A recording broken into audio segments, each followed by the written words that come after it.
Hello friends, let us now learn some important points about neonatal resuscitation. So if you see, this neonatal resuscitation protocol is actually given by American Academy of Pediatrics in October 2015. So less than 10% neonates need some resuscitation at birth. Need some resuscitation at birth. Then if you see, less than 1% will require chest compressions, or this will require other medications. It requires chest compressions or other medications. Then if you see the protocol, first antenatal counseling should be given. Antenatal counseling, followed by we should do team debriefing. Then you should check all the equipment. We should do equipment check, can be done, and then the child will burn. After birth, you will have to check whether it is term gestation or not, and then you should check whether there is good muscle tone is present or not, and then you should check whether the baby is breathing or crying. Now, if the baby is term gestation, breathing well, good muscle tone, if all these are yes, then the baby can be taken to routine care. In the routine care, you will provide warmth to the baby. Then you will clear the airway if required, and you will dry the baby, and you will see about the ongoing evaluation. Then you will, if these are no, if any one of these is no, then you should provide warmth, and then you should position the baby, clear the airway if required, and then you should dry the baby, and then you should stimulate the baby. Now after stimulation, if you see the heart rate is less than 100 per minute, or if you see apnea, or if there is any gasping, even after stimulation, then you should, if there is no gasping, or if the heart rate is not less than 100, then it can be due to labored breathing. Whether there is labored breathing is present or not, you will have to see, or whether there is persistent cyanosis.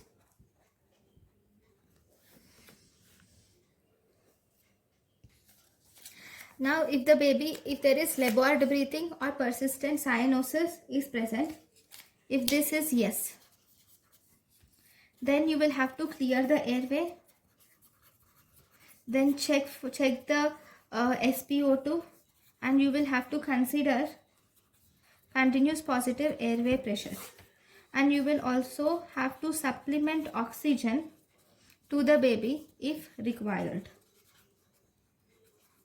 Okay, next, after that you can send the baby to post resuscitation care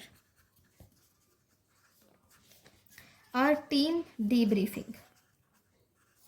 Okay, next,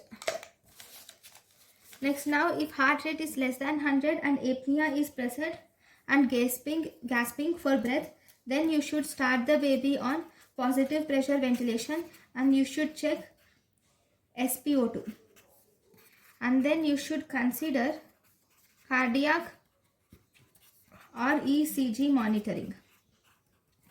This positive pressure ventilation, checking SpO2 and considering cardiac and ECG monitoring, this step should be done for 30 seconds.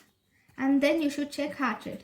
Heart rate, if it is less than 100 per minute now, if heart rate is less than 100 per minute, if this is yes, now you should again check chest movements, whether the ventilation is going on well or not, and take ventilation corrected steps. Okay, if this is no, then you can directly go to post resuscitation care. Okay, now after taking ventilation corrected steps, and you can intubate the baby also if required. May intubate the baby. Now during this any of the process, if the heart rate is less than 60 per minute, even here when you check the heart rate, if it is less than 100 or less than 60 per minute, then immediately when the heart rate is less than 60 per minute, you will have to give the baby, first you will have to start chest compressions. You should start chest compressions, coordinate the chest compressions with positive pressure ventilation. Then you should use 100% oxygen, and you should also use cardiac monitor, and then you should intubate the baby, and then you should consider umbilical venous catheterization also. Even after doing all these, if the heart rate is found to be, even after all this, if heart rate is less than 60 per minute, then you should inject adrenaline.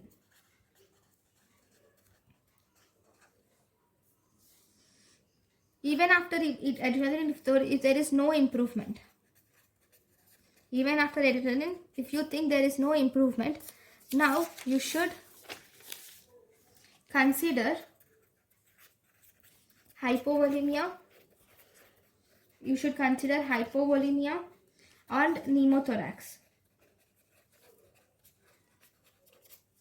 If you think that it is hypovolemia, then you will find feeble pulses, presence of feeble pulses, and you will also see poor peripheral perfusion. You will see poor peripheral perfusion and feeble pulses in hypovolemia, and you will have to treat by fluids. That is, you should give normal saline, should be given as the fluid of choice. You should give normal saline as fluid of choice. Then you should give O group RH negative blood should be given to the patient, and you should also give the baby Ringer lactate is no longer recommended. Now you don't give Ringer lactate, you used to give in previously, but it is no longer recommended. Okay, now then after this you can give, then for suction of airways, if you see suction of airways, the suction of airways, first you should do mouth suction should be done, followed by nose should be suctioned. And what is the size of the suction catheter?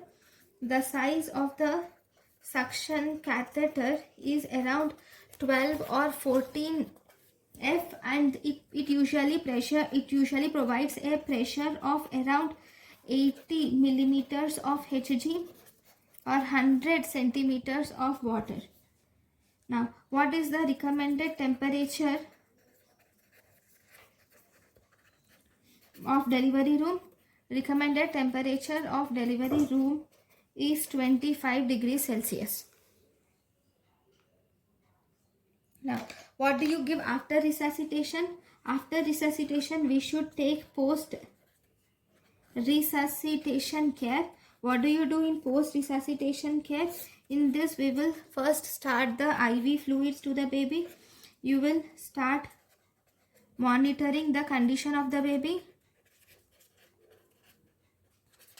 Then you will maintain the normal temperature and also normal glucose of the baby, and then you will treat according to the condition of the baby. Okay, so this is about the post resuscitation care. Thank you.